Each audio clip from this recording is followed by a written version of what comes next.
Okay, so you're here for the deep dive, which means you are ready to really get into it and learn something new today. And we're talking about something that's really kind of blowing up right now, flipping thrift store finds. Yeah, it's a pretty hot topic. Yeah, it is super hot right now. Everybody seems to be doing it, and we want to know if it's really worth it, or is it just like, hype? Right. Is it all it's cracked up to? Exactly. And, with everybody kind of waking up to this whole idea of shopping sustainably, instead of just, fast fashion and buying new all the time, maybe we can kind of turn, what other people are getting rid of into profit. And I think that's what's so appealing about this whole thing. Absolutely. I mean, that's a huge part of the appeal, Yeah. right? It's like this idea of like a treasure hunting almost, going into these thrift stores, yard sales, flea markets, and finding these hidden gems that other people have overlooked, and then, giving them a little love and attention, a little TLC, and then finding the right buyer online who sees that value, who's willing to pay, maybe a good bit more than what you originally paid. Yeah, exactly. I love that treasure hunt analogy because it Yeah. really is, instead of looking for gold doubloons, you're looking for, that perfect vintage armchair or that, worn-in denim jacket that's just right. Yeah, or that, mid-century modern credenza Yeah. or, a cool record player. Like, there's so much out there. Exactly. So today our mission is to really give you a clear understanding of how to make this work because I think a lot of people are curious, but they're also like, okay, but like, is this really a viable way to, make some extra cash or even, turn it into a full-time thing? Yeah. Can I actually do this and make a decent amount of money doing it? Exactly. So whether you're just curious or you're thinking about, really diving in, we're going to cover it all. And we're talking everything from furniture to, clothing, home, decor, electronics, those funky collectibles that you find sometimes. Yeah, all that good stuff. All that good stuff. So to kind of give us a framework for this conversation, we're looking at an article from blogwidow.com. It just came out yesterday, April 3rd, 2025. It's called Online Business Idea: Flipping Your Thrift Store Finds. And it seems like a very practical guide to getting started. Yeah, it's got a lot of good info. Yeah, and I think that's what we're here to do, is to give you guys, those actionable insights, but without, overwhelming you with too much information. Right. We want those light bulb moments, but we don't want to overload you. Exactly. So if you're ready for some of those aha moments, then stick with us because we're going to break it all down. All right, so first things first, what exactly are we talking about when we say flipping these, secondhand treasures? Well, at its core, it's kind of like that classic buy low, sell high. Right. Right. But with thrift store, finds it's not quite as simple as that. I mean, you're not just like a middleman. You're not just buying something and immediately reselling it. You're actually adding value to it. Right. Okay? So you're identifying these undervalued items, and then through, your own effort, maybe you're cleaning them up, you're repairing them. Sometimes you're even like totally reimagining their use. And that's how you're increasing their value before you resell them. And the Blog Widow article really talks about this idea of like uncovering that potential that other people just don't see. Right. So it's not just about finding, a rare antique at a steal. It's about kind of having that vision to see what could be valuable with a little bit of work and the right presentation. And the article gives a really great example. Yeah, they talked about finding a vintage wooden chair like at a thrift store for $20. And, just someone who's not into this kind of thing, you might just look like an old chair. Yeah. But someone who's got that flipping mindset, they see the potential, right? Maybe they clean it up, give it a fresh coat of paint, something that really highlights the lines of the chair, and then they put it online and they call it a refurbished vintage chair, and suddenly that 20 investment is $80 or more. It's all about that added value that you've put in. Yeah, that makes total sense. And, it's not about, just walking into any thrift store and picking up, a random dusty thing and thinking it's going to turn to gold, right? The next step is, and this is something the article emphasizes, is doing your research and finding your niche. Why is that so important? Well, it's all about knowing your market, right? You've got to understand what people are actually searching for online. What are they buying? What's trending? Yeah. You don't want to just randomly pick things. You've got to kind of align your treasure hunt with what's already in demand. Right. And what kind of things are we talking about? The article mentions a few categories. Yeah, vintage clothing is huge right now. There's a huge following online for that. And then antique furniture, that's always been popular. People love that kind of classic, well-made furniture. And then retro electronics. That's another big one. People love those old game consoles, vintage audio equipment. It's all about nostalgia. Oh, totally. And I think that's such a big part of it right now, that nostalgia factor. So how do you even go about figuring out what's trending, in this online world? The best way, honestly, is to just go to the source, right? So Yeah. go to the platforms where you'd actually be selling: eBay, Facebook Marketplace, Poshmark, Etsy. Spend some time browsing those sites, really get a feel for what's selling, what condition those items are in, and most importantly, what are they going for? What are people actually paying for this stuff? So it's kind of like doing your reconnaissance, Hmm.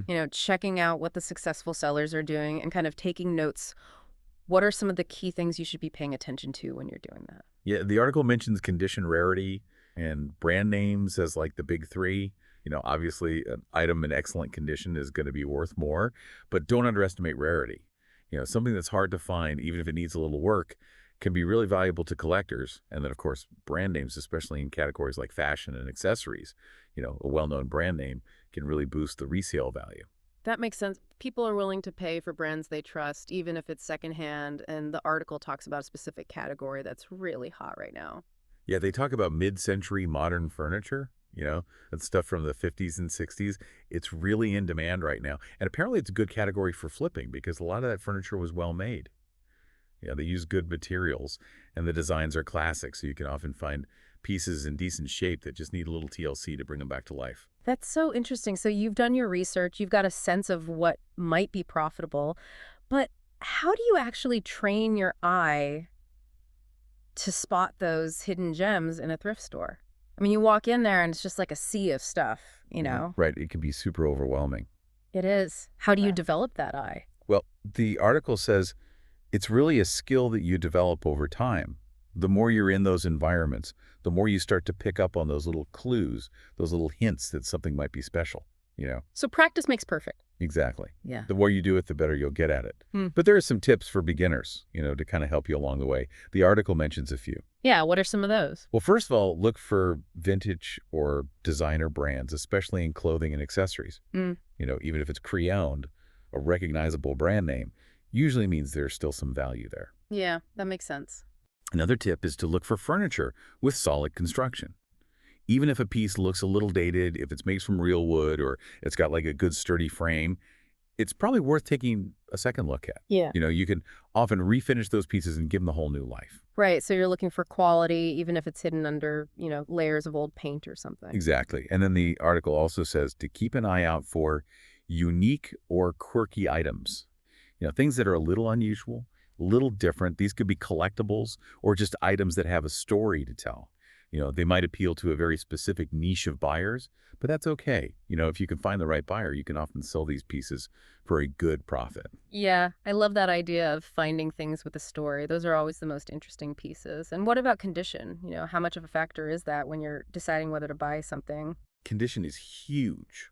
I mean, obviously you want to avoid anything that's like super damaged or broken beyond repair. Mm. The cost of fixing those things can really eat into your profit, but minor imperfections are usually okay.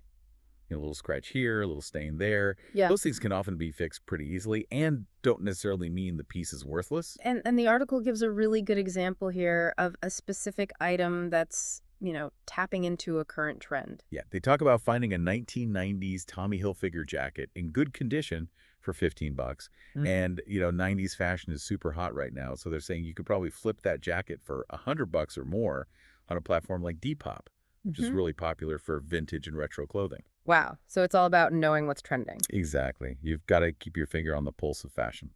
Okay, so you've gone thrifting, you found some promising pieces. Now comes the fun part. Well, maybe not fun for everybody, but for some people, the fun part, refining and repurposing your items. This is where you really add your own value. Right. This is where you get to be creative, put on your DIY hat. Exactly. So what are some of the ways you can kind of breathe new life into these secondhand finds?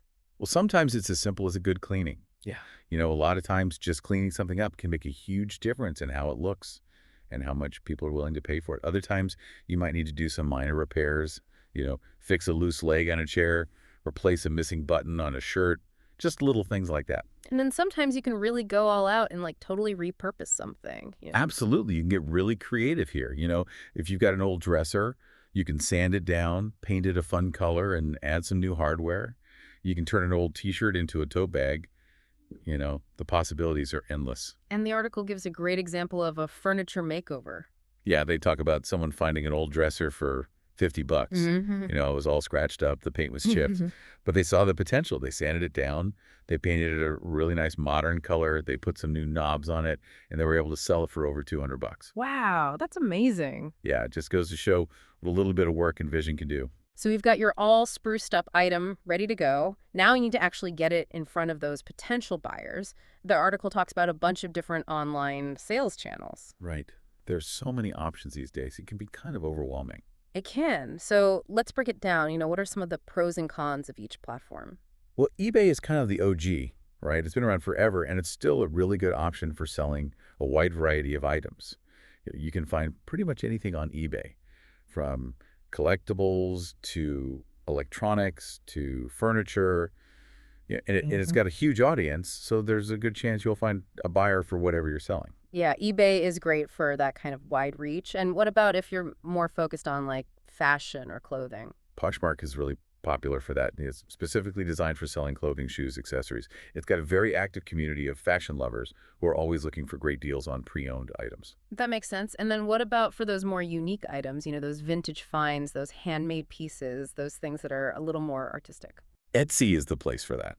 Etsy is all about handcrafted and vintage goods. It's a great platform for reaching buyers who are looking for something special, something unique, something with a story. Yeah, Etsy has that really cool kind of handmade vibe. And then for those larger items, like furniture, which can be tricky to ship, what are some options there? Facebook Marketplace and Craigslist are both good options for selling locally, so you can avoid those shipping headaches. Right, that makes sense. Just arrange for local pickup and you're good to go. Exactly. And then Depop, that's another platform that's really popular right now, especially with younger people. It's kind of like a mix of Instagram and eBay. It's very visual, very focused on fashion and trends. So if you're into flipping vintage clothing and you've got an eye for style, Depop might be a good fit. That's so cool. So many options. And the article makes a good point about doing your research, before you jump in, really understand the audience and the fees for each platform. Absolutely. You want to choose the platform that makes the most sense for the type of items you're selling, And once you've chosen your platform, what are some of the key things you need to think about when you're creating your listings? How do you make your items stand out? Well, detailed descriptions are really important. Yeah. You want to give potential buyers all the information they need, the dimensions, the materials, any flaws, Yeah. the history of the item, if, be as thorough as possible. And photos. Photos are huge. Since people can't see the item in person, your photos have to do the selling for you. So take good quality photos, clear, well lit, multiple angles, really showcase the item in the best possible light. And then, of course, pricing. That's a big one. How do you price your item so you're making a profit, but also, not scaring away potential buyers? Right. It's all about finding that sweet spot. Mm-hmm. You want to price your items competitively, but you also want to make sure you're covering your costs and making a profit. Right. So what are some of the things you need to consider when you're setting your prices? Well, first of all, you need to factor in your initial investment. Not just the price you paid for the item, but also any costs associated with cleaning it up, repairing it, and any materials you had to buy. Right. So factor in all your expenses. Exactly. And then you need to research the market value. What are similar items selling for on the platform you're using? That'll give you a good sense of what buyers are willing to pay. Right. And don't forget to factor in your time. Absolutely. Your time is valuable. So make sure you're factoring in the time you spent sourcing the item, cleaning it up, repairing it. All of that goes into the final price. And the article gives kind of a general rule of thumb for profit margin. Yeah, they say a good goal is to aim for a 2x to 3x return on your investment. So if you spend 50 bucks on an item, you'd want to sell it for 100 to 150 bucks. That makes sense. And they give an example of how to put it all together. Yeah, they talk about buying a vintage table for 50 bucks, spending 20 bucks on materials to refinish it, and then selling it for 150 to 200 bucks. Okay, that makes sense. So you're making a good profit, but you're also pricing it competitively. Exactly. All right, so you've sourced your items, you've refined them, you've listed them with great descriptions and photos, and you've priced them strategically, but that's not the end of the story. You still need to market your items. People need to be able to find them. Right. Just because you build it doesn't mean they will come. Exactly. Yeah. So what are some ways to effectively market your flipping business? Social media is huge. Platforms like Instagram, TikTok, Pinterest are great for showcasing your finds and reaching a wide audience. And they're very visual, so you can really make your items pop. And what kind of content should you be sharing on those Well, platforms? before and after photos are always really popular. Yeah. People love to see the transformation that you've created, and it really shows the value that you've added. You can also share styling tips, for clothing or home decor, just little ideas for how people can incorporate your items into their lives. And it can be fun to kind of show your personality too, right? Oh, absolutely. Let people get to know you, let them see your style, your sense of humor. People are more likely to buy from someone they feel like they connect with. Right. It's all about building those relationships. And beyond social media, are there any other marketing strategies that the article mentions? Yeah, they suggest creating your own website or online shop. Yeah. It takes a little more effort, but it can really pay off in the long run because it gives you more control over your brand and your presentation. That's a good point. And, it's a great way to kind of establish yourself as a serious, reseller, a business person. Exactly. And the article gives a good example of how you can use social media to drive traffic to your website or your online shop. They talk about starting an Instagram page where you showcase your latest finds, you document your process, Yeah. you really build up a following, and then you can link to your shop from your Instagram bio. That's so smart. So it's like this whole ecosystem, it all works together. Yeah. So to sum it all up, it sounds like flipping thrift store finds can be a really fun and rewarding way to make money online. It can be. It's not easy. It takes work. It takes dedication. But if you've got an eye for style, you're good at finding those hidden gems and you're willing to put in the effort, it can definitely be a successful business. And the article on blogwidow.com lays it all out in a really clear and practical way. It does. It's a great resource for anyone who's thinking about getting into this. So hopefully for all of you listening in this deep dive has given you a better understanding of what it takes to be a successful thrifter flipper. And maybe even inspired you to go out there and find some treasures of your own. Exactly. So as you're thinking about, what your next side hustle or even your full-time hustle might be, consider this, given that the world is becoming more and more focused on sustainability and people are really looking for ways to express their individuality through, their clothing, their home decor, everything. How might this whole landscape of online thrift flipping continue to evolve? What new opportunities might pop up? What niches might become really popular? It's an exciting time to be in this space. So as you're exploring your options, keep that in mind. Yeah, it's a constantly evolving market. So stay curious, stay creative, and who knows, maybe you'll be the next big thrifting sensation. That's the dream, right? All right. Thanks for joining us for the deep dive. We'll see you next time. See